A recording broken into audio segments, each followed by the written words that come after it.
¿Qué tal? Muy buenas noches, bienvenidos a Noticias 22, qué gusto saludarlos en esta mitad de semana, miércoles 13 de octubre de 2021, con lo más relevante en la información cultural nacional e internacional. Vamos a hacer un atractivo recorrido por el mundo y también nos enlazaremos a la ciudad cervantina, Guanajuato, donde arranca el festival La Fiesta del Espíritu, el más importante de la cultura en nuestro país. Hola, Laura Regis, en la traducción de lenguas de señas mexicana, y a nombre de todo este equipo que hace posible la transmisión, capitaneados por Sergio Camú, damos inicio con la información. Está de más decir que la pandemia de COVID-19 cambió por completo nuestra vida y la forma en la que trabajan las personas. Pero un tema al que quizá no hemos prestado mucha atención es cómo podemos o debemos hacer uso de los contenidos protegidos durante una emergencia como la que nos aqueja. En este caso, ¿cuáles son los desafíos a los que se atienden los derechos de autor y cómo podemos acceder a una obra en específico? Para resolver estas dudas, el Instituto Nacional de Derechos de Autor de México ofrece el siguiente ciclo de conferencias. Abordar desde el panorama local, regional y global los desafíos de los derechos de autor en el contexto de la emergencia sanitaria es el objetivo del ciclo de conversaciones sobre derechos de autor y la agenda internacional que se lleva a cabo el 13 y 14 de octubre. En el conversatorio organizado por el Instituto Nacional de Derecho de Autor, la Corporación Innovarte, el Instituto Tlaxcalteca de la Cultura y el Colegio de Derecho de la American University Washington, participan expertos de América y Europa. Un foro en el cual diversos expertos van a hablar de distintas materias relacionadas con el tema de la pandemia y el acceso a obras artísticas y literarias.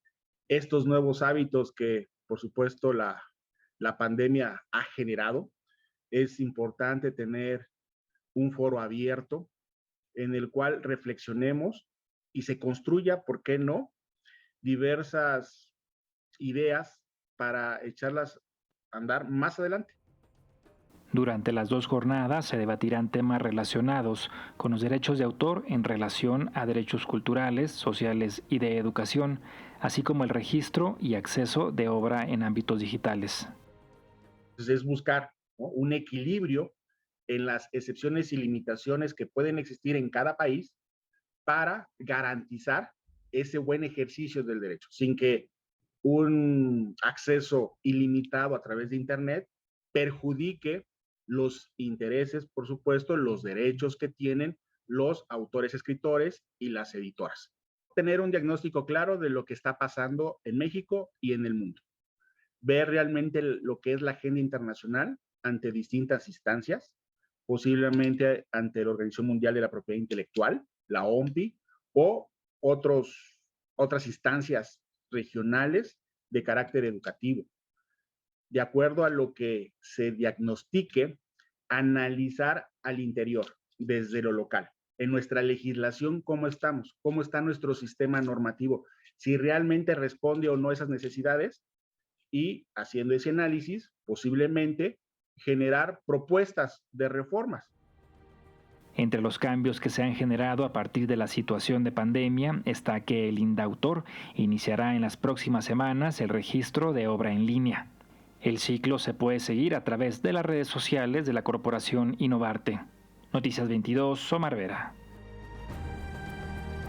Y mañana, jueves 14 de octubre, arranca la 16ª edición del Festival Internacional de Cine Documental de la Ciudad de México, DocsMX. Este año, gran parte de sus contenidos podrán verse a través de la pantalla de Canal 22.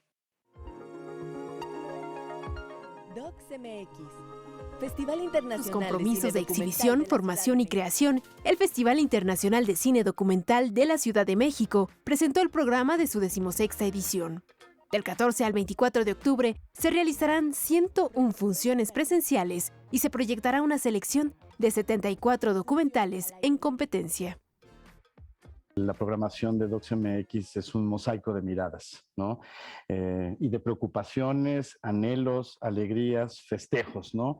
Y eso es lo que creemos que las secciones reúne, ¿no? Desde los ángulos que una programación de un festival requiere, pues ayudar, ¿no?, a dirigir la atención de los espectadores, pues hacia las películas que puedan ser de su interés. ¿Cuáles son los ejes? Dos. Uno obviamente dedicado al documental mexicano, que es la columna vertebral del festival, que está dividida en dos secciones: hecho en México, que es los mejores documentales que se han filmado aquí en nuestro país, ya sea por documentalistas mexicanos o extranjeros, y México Ópera Prima, que está dedicada pues, a las primeras obras de los nuevos cineastas mexicanos.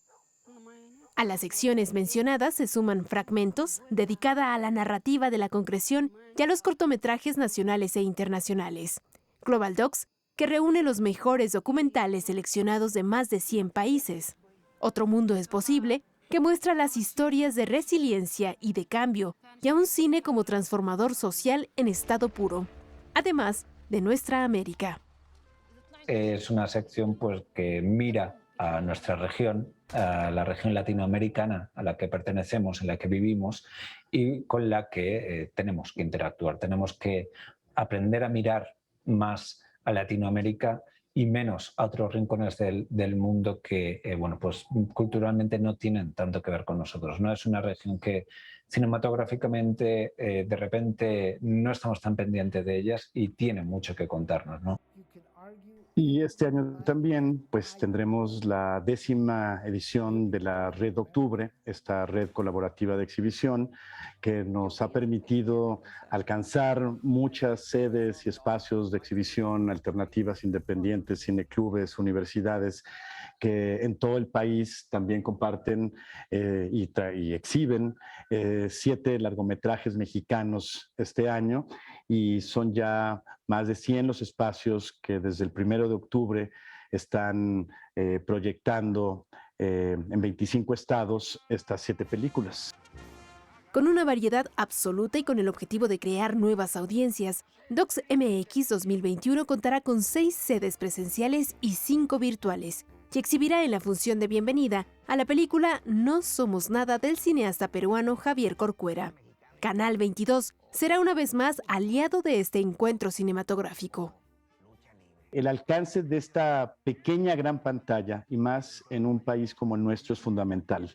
Las televisoras públicas de nuestro país pues llegan a muy diversos públicos de forma gratuita, y entonces, ¿qué permite? Pues es un ganar-ganar para todos, ¿no?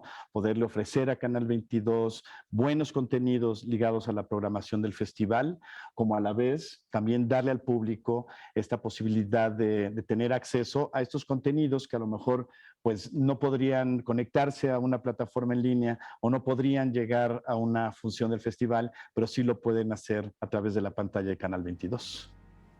La programación completa y las sedes presenciales pueden consultarse en la página docsmx.org. Noticias 22, Karen Rivera.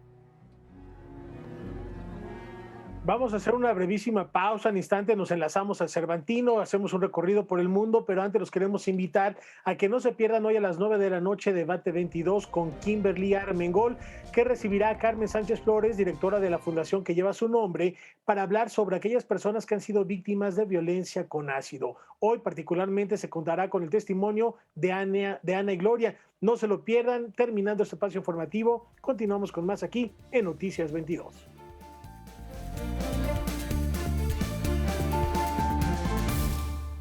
Como cada año, la complicidad entre Canal 22 y el Festival Internacional Cervantino se hace latente, además de transmisiones especiales en el 22.2 de la programación de la Fiesta del Espíritu. Tenemos la cobertura completa allá en la capital guanajuatense. Está mi compañero Huemansin Rodríguez, a quien saludo con muchísimo gusto. Mi estimado Hueman, ¿cómo lo recibe Guanajuato en este Cervantino 49? ¿Qué tal, Rafael? ¿Qué tal, amigos de Noticias 22? Es un gusto, como mencionas, volver a estar en esta ciudad que hay mucha complicidad, hay mucha historia, hay mucho afecto entre Guanajuato y Canal 22 a través de los proyectos culturales que han estado vinculados con esta televisora desde que nació prácticamente hace 28 años, un poco más. Bueno, ¿cómo nos ha recibido la ciudad? Nos ha recibido con mucha atención, también con mucho cuidado. Con la pandemia las cosas se han ido modificando. Es muy importante recalcar, Rafael, amigos de Canal 22, que sí se han celebrado otros festivales en México, pero siempre el Cervantino tiene una característica especial al ser un festival multiplataforma, y esto se ha dicho desde antes de que existiera el mundo digital. Esto quiere decir que es un festival que lo mismo atiende teatro, danza, música clásica, música popular, música antigua.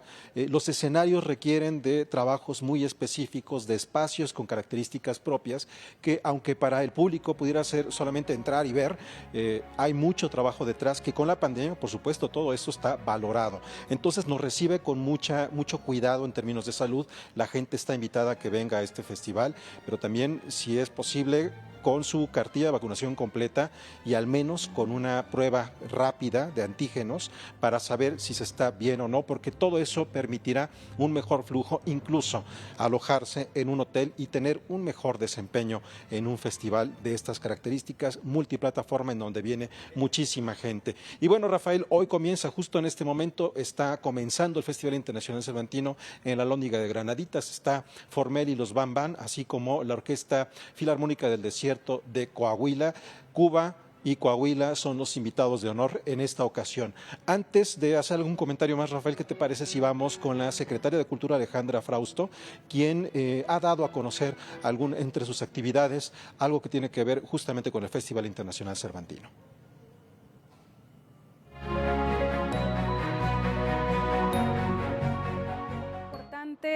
Poder no solo darle la bienvenida a la delegación cubana que se va a presentar en estos espacios culturales extraordinarios como todos los espacios que se programan con el Cervantino. Nos da mucha emoción que la gente vuelva a Guanajuato, que vuelva a los teatros, a las plazas, a disfrutar del circo, del teatro, de la música, de la literatura, de la poesía, que tiene grandes exponentes, no solo Cuba, sino todos los invitados al Cervantino. Pero lo que más me da emoción es esta relación franca y abierta ante el pueblo de Cuba, ante su dignidad, ante su resistencia. Además de esto que ha comentado la secretaria de Cultura, también hizo un énfasis que tiene que ver con la forma en la que se podrá disfrutar de este festival. Recordemos, el año pasado se celebró el Festival Internacional Cervantino con actividades muy cerradas que estaban enfocadas prácticamente para la gente de la región, y se llevó a cabo este Cervantino digital, que en realidad eran conciertos en transmisión vía streaming. En esta edición se mantendrá esa dinámica, además, por supuesto, de lo que hemos hecho siempre en Canal 22, y mayores detalles nos da a continuación la secretaria de Cultura. A través de este canal, el Canal 22, estamos también llegando a toda la nación americana. Estas fronteras que son imposibles de franquear, están franqueándose a través de la cultura, y ese es el papel que tiene el arte y tiene la cultura: hacernos y reconocernos como una sociedad hermana, una sociedad en donde tenemos posibilidad de encontrar un mejor mundo para los que vienen después de nosotros. Y pues que sigan las redes del Cervantino, de la Secretaría de Cultura, porque la posibilidad de seguir un festival en los medios electrónicos es totalmente gratuito y totalmente incluyente. Así es, poder seguir al Cervantino ahora es mucho más fácil que antes, no solamente con las redes de la Secretaría de Cultura. Recordemos que está esta parte de Contigo a la Distancia, en donde hay una cantidad enorme de contenidos, por supuesto, en los cuales mucho participa también Canal 22. Con relación al Cervantino hay varias cosas. Hay una aplicación desde hace 2 años que pueden descargar en sus teléfonos inteligentes y seguir todas las actividades. Lo puede ser también a partir de la pantalla de Canal 22. En este momento, en el 22.2 se está viendo la inauguración de este festival, insisto, con Formel y los Bam Bam de Cuba, con la Orquesta Filarmónica del Desierto del Estado de Coahuila. También van a poder verlo a través de nuestro perfil de Facebook de Noticias 22 Digital. Ahí tendremos no solamente hoy, sino muchas de las actividades que se van a celebrar en vivo. La recomendación es conectarse y verlas, porque por las características de la red y los contratos y la divulgación del contenido de este tipo de materiales, no habrá repetición. O sea, usted nada más está checando. Nosotros también les haremos saber qué es lo que habrá tanto en la pantalla de Canal 22 como en nuestras redes sociales, para que no se pierda un instante del Festival Cervantino si no puede venir. A continuación vamos a escuchar las palabras de Elpidio Alonso Grau. Él es ministro de Cultura de Cuba.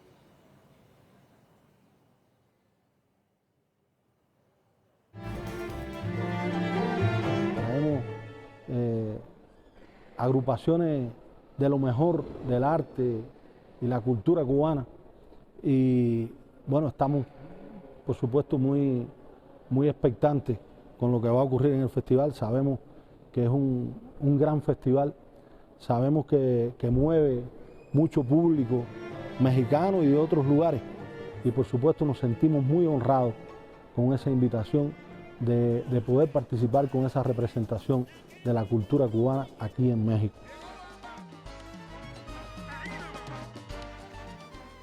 Como ustedes saben, aquí en el Festival Internacional Cervantino, además de estas actividades que ocurren en espacios públicos y escenarios, también las artes plásticas han dado muchísimo de qué hablar dentro de la historia del Festival Cervantino. En esta ocasión, una de las actividades que forman parte de la edición 49ª de este festival es algo que tiene que ver con el acervo fotográfico de Leo Matis. Recordarán, de Leo Matis ya se han hecho varias exposiciones, alguna en San Ildefonso, muy importante, y Leo Matis fue un destacado fotógrafo colombiano que al principio él no creía que iba a ser fotógrafo, él estaba pensando que iba a ser artista, iba a ser caricaturista, recorrió diferentes países de América Latina, de manera particular en Centroamérica llega con la aspiración de ser dibujante y cuando sale rumbo a México ya viene con una intención artística y fotográfica.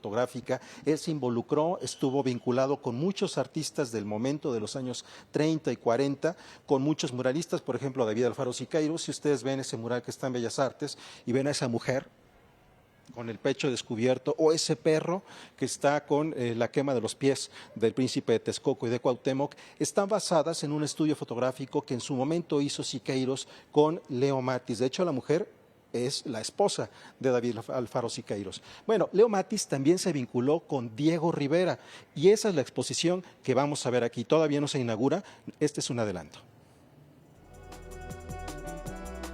El desarrollo de la sociedad mexicana en la primera mitad del siglo XX, la construcción de infraestructuras y monumentos, la época dorada del cine mexicano y el muralismo son parte de la historia que puede verse en imágenes en la muestra Espejo de la Modernidad, Leo Matis y Diego Rivera, que se inauguró como parte del Festival Internacional Cervantino en el Museo Casa Diego Rivera de Guanajuato.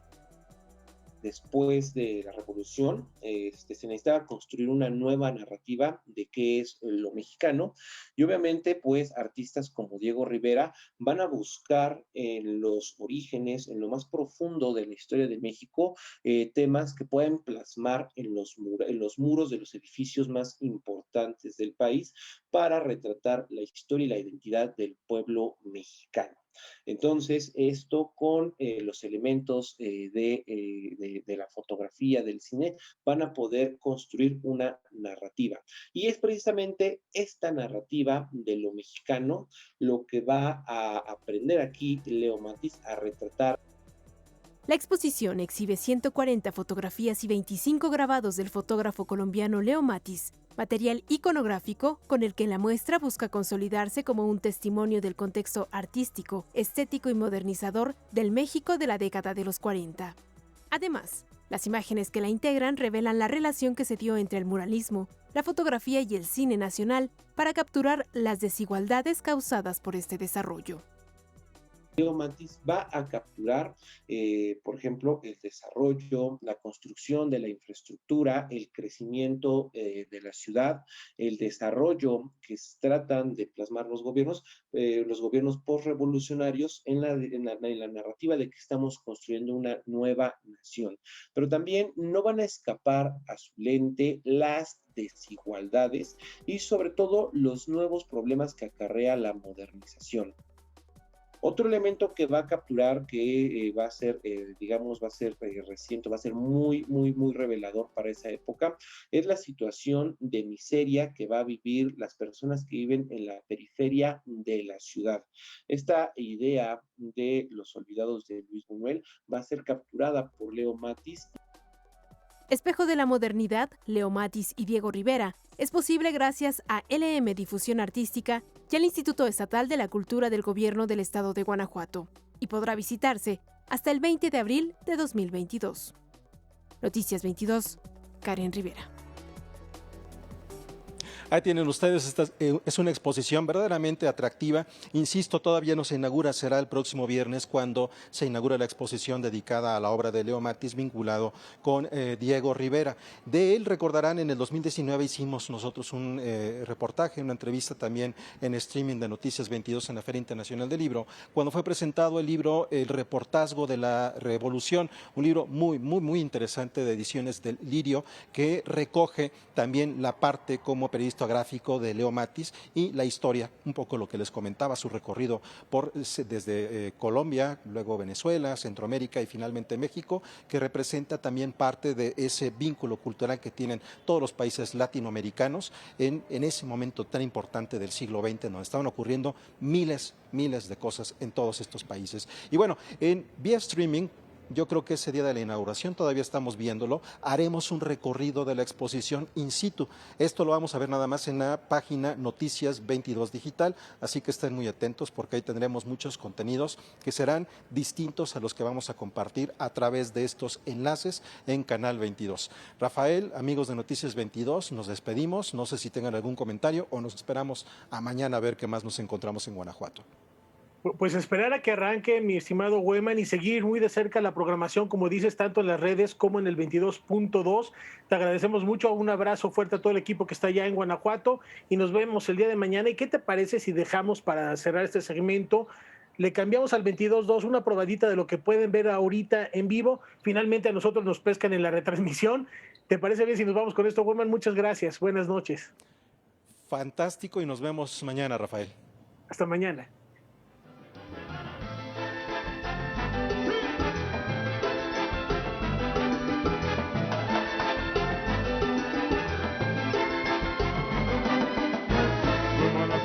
Pero mueve el trabajo, dime si te gusta lo que está tocando el bajo. Alfonso, el cadencioso. Puede que se siga sin parar, pero con cuidado que no te va a apretar.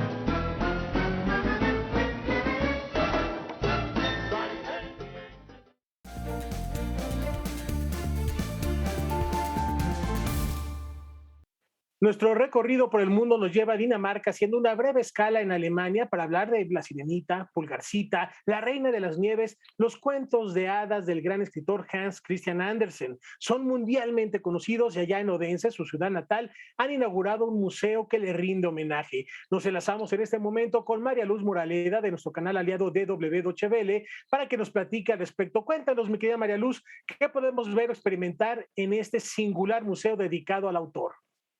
Buenas noches, me da mucho gusto volver a saludarles. Si yo les digo Hans Christian Andersen, quizás ni les suene el nombre de este escritor, pero en cambio, si menciono La Sirenita, El Patito Feo, El Soldadito de Plomo, entonces ya sí que recuerdan estos cuentos que o bien le contaron en su infancia a ustedes o ahora ustedes le cuentan a sus hijos. Ahora en Odense, su ciudad natal de Dinamarca, un museo recién construido invita a los visitantes a adentrarse en la mente del célebre escritor de cuentos y a experimentar sus relatos con todos los sentidos. Por ejemplo, en la zona de las sirenas, los visitantes pueden tumbarse en las rocas del fondo del mar y mirar al cielo mientras escuchan a otras sirenas cantar. De esta manera se recupera el sentimiento que tenía la sirenita cuando anhelaba una vida en la superficie. La reina danesa Margarita II inauguró la exposición dedicada a personajes emblemáticos de Andersen como el ruiseñor, la princesa y el guisante o la pequeña vendedora de fósforos. Cuentos y personajes que siguen gustando hoy en día a personas de todas las edades en todo el mundo. Impresiona, mi querida María Luz, cómo este museo ha sabido adaptar su arquitectura a los relatos de Andersen. Cuéntanos cómo se ha logrado este fenómeno que es muy vital. En primer lugar, el director artístico Henrik Lucke se preguntó para este museo qué valores definían su mundo, cuáles eran las técnicas literarias, cómo cuenta Andersen las historias. Es decir, el principal reto era transformar el universo literario de este escritor en una experiencia espacial, en una experiencia física, algo que se logró con la arquitectura moderna del grupo japonés Kengo Kuma and Associates, responsables también del Estadio Estadio Olímpico de Tokio porque su diseño encajaba perfectamente con el estilo narrativo abierto de Andersen. En concreto, la arquitecta japonesa Yuki Ikeguchi es la responsable del concepto y su ejecución. El resultado fue un camino que serpentea como un río bordeado por setos que actúan como enlace entre el mundo real de la superficie y el mundo fantástico del subsuelo. La mayor parte del complejo de 5.600 metros cuadrados se halla bajo tierra y en la superficie se encuentra el jardín de fantasía.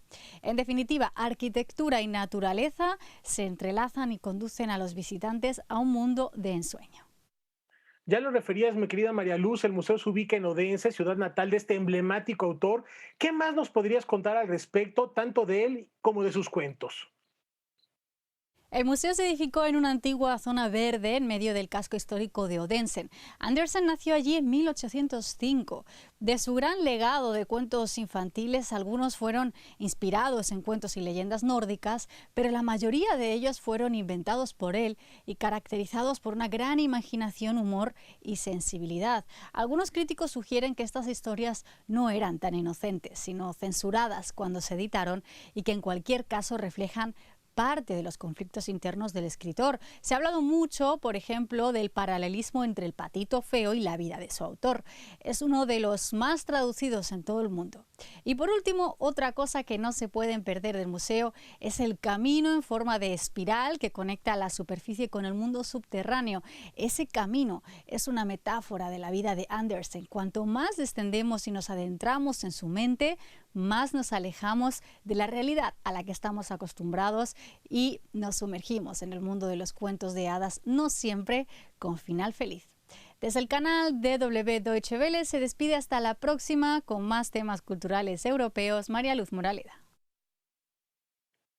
Muchas gracias, mi querida María Luz. Pues ahí está la invitación para darnos una vuelta a Dinamarca, ya sea a Copenhague a ver esta escultura de la Sirenita, también un homenaje a Hans Christian Andersen, como ahora a este bellísimo museo de Odense que nos platicas. Ahí está pues la invitación hecha y acercarnos también a su literatura. La vendedora de fósforos es un cuento hermoso, la del Ruiseñor, o por supuesto el ya referido Patito Feo. Muchas gracias, mi querida María Luz, y continuamos con nuestro recorrido internacional y ahora en la diáspora cultural. ¿A dónde viajamos, mi estimado Edgardo Bermejo? Qué gusto saludarte, te escuchamos.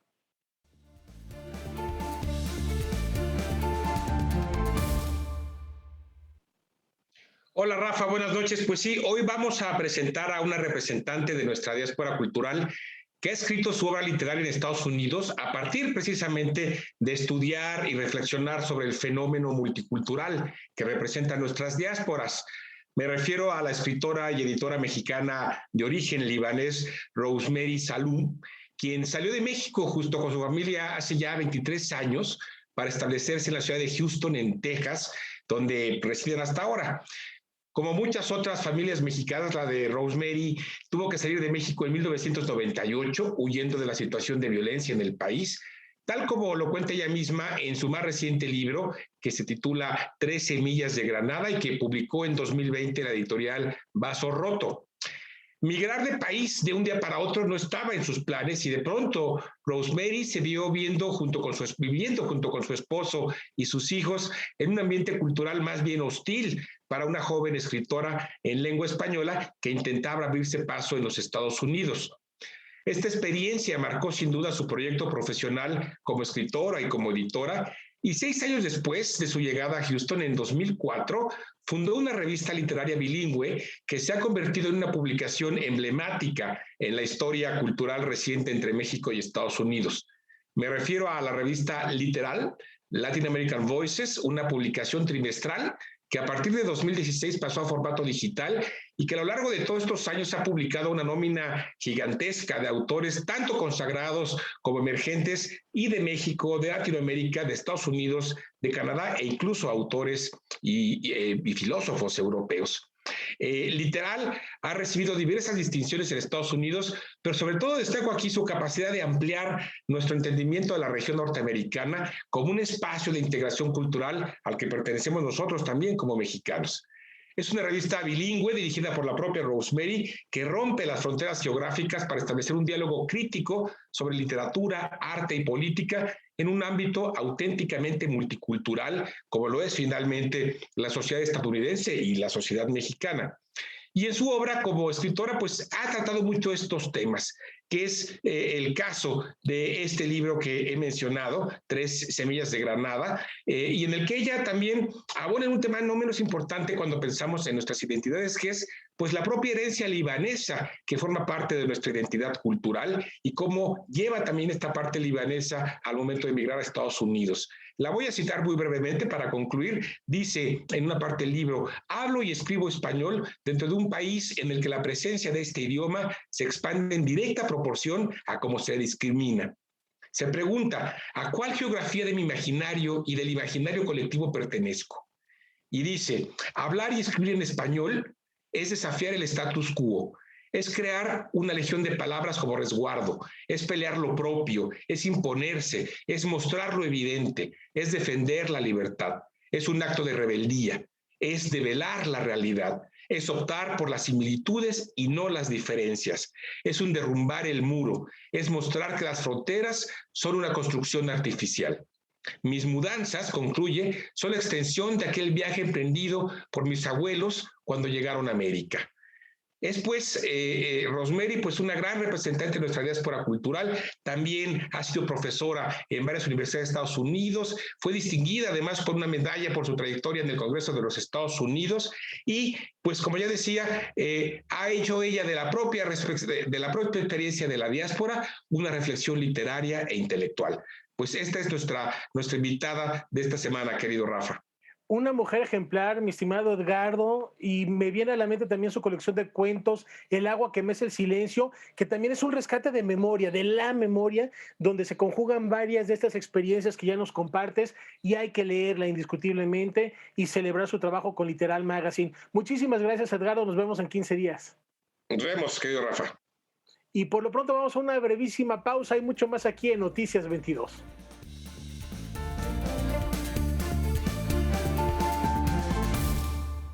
Sigamos platicando de diásporas culturales. Para el artista Bosco Sodi, el barro siempre ha sido un compañero en la evolución del ser humano. En su residencia artística de Oaxaca ha conseguido explorar las diferentes posibilidades de este recurso y ahora nos demuestra cómo la fuerza del destino determina el resultado final de sus obras con una exposición en el Museo de Arte de Dallas. El accidente, lo que es irrepetible. Aquello que se encuentra en el proceso creativo y no en el resultado final, es la búsqueda constante en el arte de Bosco Sodi. Preocupado por la unión naturaleza-materia, el artista mexicano encuentra en el barro una oportunidad para que el ser humano interactúe con el medio ambiente. Muestra de lo anterior es la selección de 30 esculturas que realizó con este material en medio de la pandemia y que se exhiben en el Jardín Escultórico del Museo de Arte de Dallas en la muestra La Fuerza del Destino. El barro ha sido un compañero de la evolución del ser humano, ¿no? De los primeros artefactos que hizo el ser humano por su propia mano, digo, no tallando una madera o algo así, sino creando ya por el barro, ¿no? Por las primeras jarras para transportar el aceite y luego las primeras interpretaciones de ídolos o de otras cosas pues fueron hechas en barro. Entonces, es un material que ha acompañado al ser humano en toda su evolución. Es un material que me interesa mucho porque para llevarlo a cabo necesita los 4 elementos. Quería hacerle las esferas también hablando un poco de esta parte cósmica, ¿no? De esta parte planetaria de la esfera.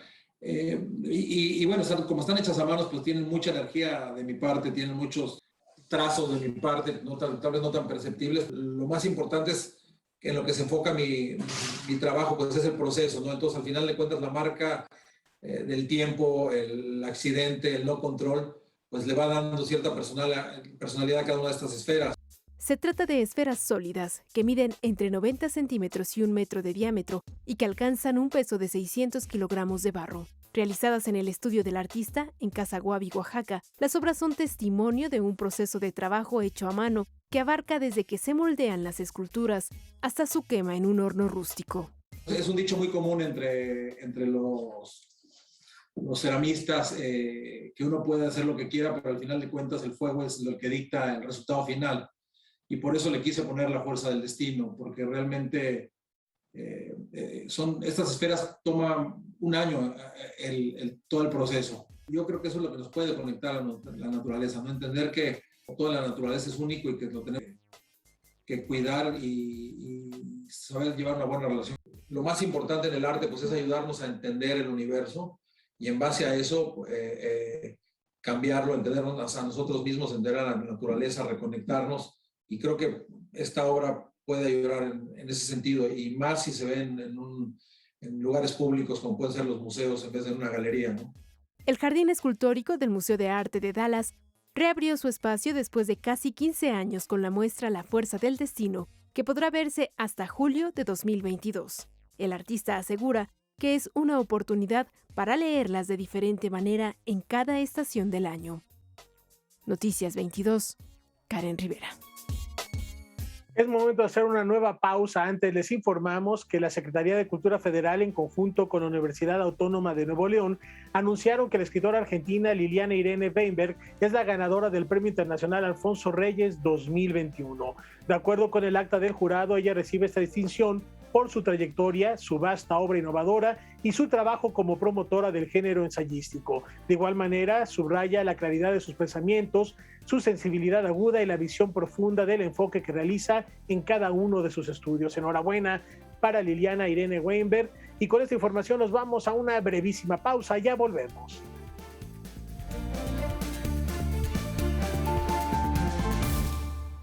Y que van abriendo la caja de Pandora y estaba llena de papeles. Y la corrupción vuelve a ser objeto de análisis por parte de la comunidad internacional, donde por ahí está involucrado inclusive el Fondo Monetario Internacional. Inclusive México ha sido invitado a la ONU para platicar al respecto.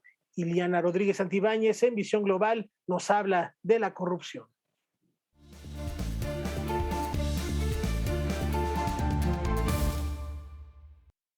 Pues sí, muy buenas noches y la vuelta al mundo en menos de 10 minutos.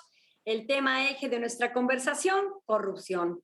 Y la corrupción, podemos tener percepción, impresiones de qué es, tenemos ideas desde el punto de vista ético, lo que es correcto y lo que no es, pero tenemos un marco normativo a nivel internacional y por supuesto que aterriza en el Código Penal Federal, pero también en los códigos penales de cada entidad. La corrupción como un fenómeno que constituye un flagelo para todo el planeta se puede manifestar por diferentes delitos, como puede ser el abuso de autoridad, el tráfico de influencias, la intimidación, el peculado, la concusión y otro tipo de fenómenos que se van tipificando como delitos y que pueden conformar específicamente de manera general actos de corrupción. En los últimos días vimos un escándalo que pudo conllevar a la destitución de una mujer muy poderosa que preside hoy día el Fondo Monetario Internacional. Este organismo que es parte de los 16 organismos especializados de Naciones Unidas y que presta dinero a los países y que por supuesto nace tras la Segunda Guerra Mundial. El Fondo Monetario Internacional que preside Kristalina Georgieva, de origen búlgaro, en los últimos días fue sujeta al escrutinio de su propio cuerpo directivo y por supuesto de la comunidad internacional, inclusive con la posibilidad de que lo hubiesen podido destituir. ¿Cuáles eran las imputaciones en torno a temas de corrupción? Ella presidió entre 2017 y 2019 el Banco Mundial. El Banco Mundial tiene una publicación que se llama Doing Business o Haciendo Negocios, donde rankea o clasifica o expone el rango de los estados con mayor calificación o mejor calificación para hacer negocios. En el Doing Business del 2018, a cargo precisamente de Kristalina Georgieva, se le dio una preferencia a el estado de financiero, inversión, clasificación, etcétera, a China. Se presume que en ese momento China no tenía las condiciones para salir también clasificado en el Doing Business. Eso le dio una ventaja comparativa frente a otras economías que debían haber ocupado un mejor lugar que el que China mostró en ese ranking. Así es que con esta acusación de haber preferido a China, se puso la reputación de Kristalina Georgieva en duda, pero incluso su posición ante este Fondo Monetario Internacional. En las últimas horas, el Consejo Directivo o el Board o lo que tiene que ver con la Junta Directiva de ese organismo ha dado su voto de confianza a Kristalina Georgieva, pero ha suspendido la publicación del Doing Business de este año para precisamente evitar este tipo de confrontación y, por supuesto, las especulaciones en torno a favorecer a determinado estado para salir bien rankeado en este índice que sirve para toma de decisiones de líderes y, por supuesto, actores en el mundo.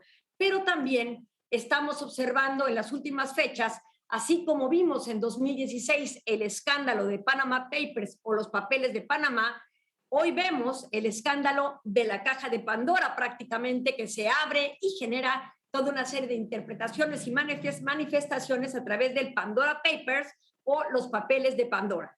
Hay que decirlo, ¿pagan justos por pecadores? Muchas veces sí, hay que decirlo. Los estados generan un importante marco legal que puede generar estrategias fiscales que den ventaja a las personas para cuidar sus propias finanzas. Hay quienes pueden depositar en paraísos fiscales su dinero porque tienen temor, por ejemplo, del crimen organizado frente a sus propias finanzas. Pero hay mecanismos para hacerlo. Se le declara al Estado que se van a sacar estas finanzas y, por supuesto, con el pago de impuestos al territorio de donde salen esos capitales. El tema es cuando los multimillonarios o las empresas o las personas retiran el dinero de un Estado y lo llevan a paraísos fiscales cometiendo evasión fiscal o incluso porque se trata de lavado de dinero y otro tipo de delitos que impactan fuertemente a la economía de un Estado que deja de percibir el pago de impuestos por esas cantidades de dinero. En los últimos días, el consorcio de periodistas en investigación con sede en Washington reveló más de 6 millones de cables o de temas de información muy delicada donde exponen que muchos líderes, entre esos Sebastián Piñera, presidente de Chile, tuvo que ver con la venta de una finca de su familia en 2010, donde se podía haber alterado un proyecto ecológico. Este tema se revela precisamente en los Pandora Papers y se pone en entredicho la reputación del mandatario chileno cuando en noviembre se aproximan a elecciones presidenciales. Si bien es cierto que el actual mandatario chileno no tiene intenciones de reelección, genera un daño reputacional importante por estas revelaciones periodísticas que no tienen un resultado todavía de revelación judicial. Lo que está ocurriendo hoy en Chile es que la Cámara Baja se erigirá prácticamente en un juicio político para someter a consideración de la Cámara Alta del Senado la posibilidad de generar un juicio político para destituir a Sebastián Piñera de Chile. Todo por el descubrimiento de un aparente acto de corrupción que jurídicamente no se ha sostenido. Pero por lo pronto le pegan duro al mandatario chileno. Y esto nos lleva de remate a el anuncio que ha hecho el mandatario mexicano de su asistencia al Consejo de Seguridad, donde hablará de temas de corrupción. Este flagelo que afecta a la humanidad y donde Juan Ramón de la Fuente, quien preside la misión de México ante Naciones Unidas, expondrá el tema de corrupción como parte de la agenda. Así las cosas en visión global. Pues esperemos, mi querida Eliana, que como dice el mito griego de la caja, que abre Pandora, la primera mujer creada por Hefesto a órdenes de Zeus, al final de la misma salga la esperanza de que de verdad se aclaren las cosas y que desaparezcan estos actos de corrupción que tanto ensucian las relaciones internacionales y, como bien refieres, pagan justos por pecadores. El hecho de estar en un paraíso fiscal no necesariamente te convierte en un delincuente. Así es. El tema es, repito, cuando lo haces al margen de las disposiciones y el marco legal que te impulsa a la posibilidad de hacerlo, y en ese momento constituyes un delito ante tu Estado. Pues ahí están interesantes las reflexiones y también será muy interesante la presencia de Andrés Manuel López Obrador cuando acuda al llamado que hace la ONU, y más estando México en este Consejo de Seguridad que es radical y fundamental, porque parecieran cosas superficiales, pero insistimos, esto tiene mucho que ver y lo acabas de mencionar. El caso de China es muy peculiar con respecto a el Fondo Monetario Internacional. hay que tener mucho cuidado cómo se van tejiendo esos hilos, porque uno puede jalar de repente en un lugar la hebra y el otro lado del mundo se empieza a descoser, ¿o no, Ileana? Claro, y algo muy importante que tú dices en el marco de todo esto es que no siempre se puede estar representando a un país ante el Consejo de Seguridad. Son posiciones muy reñidas. Recuerden que el Consejo de Seguridad, como uno de los órganos decisorios de la ONU, cuenta con 15 miembros, de los cuales 5 son los miembros permanentes vencedores de la Segunda Guerra Mundial. Y los otros 10 se van rotando cada 2 años para tener una representatividad regional. En este caso, están del lado de la comunidad caribeña y, por supuesto, el continente americano, está México y está San Vicente y Granadinas, que representan a la región. México va a estar aquí 2 años, le toca la presidencia por 1 mes en noviembre. Por eso también el presidente asistirá para dar pues el saludo también a los miembros de la misión, dar el espaldarazo a nuestra misión, que está haciendo cosas muy interesantes, hay que decirlo, y que tendrá 3 temas insignias, como puede ser la seguridad y el mantenimiento de la paz, el tema de cooperación y comunicación entre organizaciones internacionales y órganos internacionales de las propias Naciones Unidas, y por supuesto el tema del tráfico de venta de armas pequeñas y ligeras. Así es que va a ser una agenda muy interesante. Vamos a ver con qué nos sorprende nuestra misión en Naciones Unidas, que sea viable y oportuna en los tiempos que estamos viviendo. Y por supuesto seguramente estará bajo la lupa de Visión Global. Muchísimas gracias, Ileana, nos vemos la próxima semana. ¿Y qué te parece? Vamos a pedirle que le cambien al 22-2 para ver cómo va la inauguración del Cervantino allá con Formé, los Bambán y la Orquesta Filarmónica del Desierto de Coahuila. Agradeciendo el favor de su atención. No se les olvide la programación del Festival Cervantino en el 22.2. Nos vemos el día de mañana. Muchas gracias. Buenas noches.